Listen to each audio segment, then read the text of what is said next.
প্রেম বোঝে না ধর্ম, বর্ণ কিংবা জাত।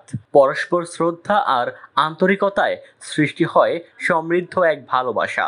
প্রেমিকার টানে কেউ ৭ সমুদ্র ১৩ নদী পেরিয়ে ছুটে আসেন ভিন্ন কোনো জনপদে। হাজার হাজার বছর আগে থেকেই প্রেম নিয়ে রচিত হয়েছে নানা গল্প আর ইতিহাস। এ যেমন সম্রাট শাহজাহান তার প্রেমিকা মমতাজকে বানিয়ে দেন সুউচ্চ তাজমহল, যা আজও ঠাঁই দাঁড়িয়ে। এমনই এক প্রেমের কাব্য রচনা করলেন এক যুগল। ভালোবাসার প্রতিদান হিসেবে প্রেমিক হারালেন চাকরি। ভারতের সেন্ট্রাল রিজার্ভ পুলিশ ফোর্সের জওয়ান মনির আহমেদ ভালোবেসে বিয়ে করেন পাকিস্তানি নাগরিক মিলানকে।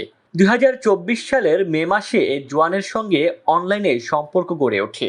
সেখান থেকে প্রণয়, এরপর পরিণয়। স্ত্রীকে ভারতে আনতে ভিসার জন্য দীর্ঘদিন অপেক্ষা করেন তিনি। বহু প্রতীক্ষার পর স্বল্পমেয়াদী ভিসায় ভারতে আসেন মনিরের প্রিয়তমা মিনাল। আর এতেই হলো বিপত্তি।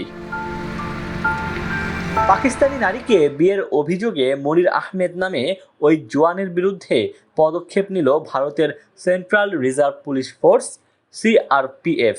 তাকে বাহিনী থেকে বহিষ্কার করা হয়েছে। অভিযোগ উঠেছে, বিয়ের কথা গোপন করার পাশাপাশি ভিসার মেয়াদ উত্তীর্ণ হওয়ার পরেও স্ত্রীকে জেনে বুঝে ভারতে থাকতে সাহায্য করার অভিযোগ রয়েছে তার বিরুদ্ধে। সেখানে বলা হয়েছে, ওই জওয়ানের কাজকর্ম বাহিনীর আচরণবিধি পরিপন্থী। এছাড়া দেশের নিরাপত্তার জন্য তা ক্ষতিকর বলে মনে করছে সিআরপিএফ।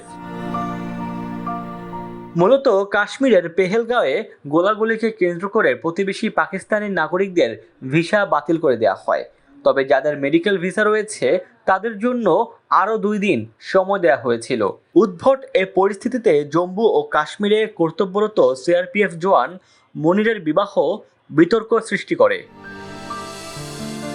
এদিকে মনিরের স্ত্রী মিনালের বাবার বাড়ি পাকিস্তানের পাঞ্জাব প্রদেশের শিয়ালকোট শহরে। ডেস্ক রিপোর্ট, দৈনিক ডেস্টিনি।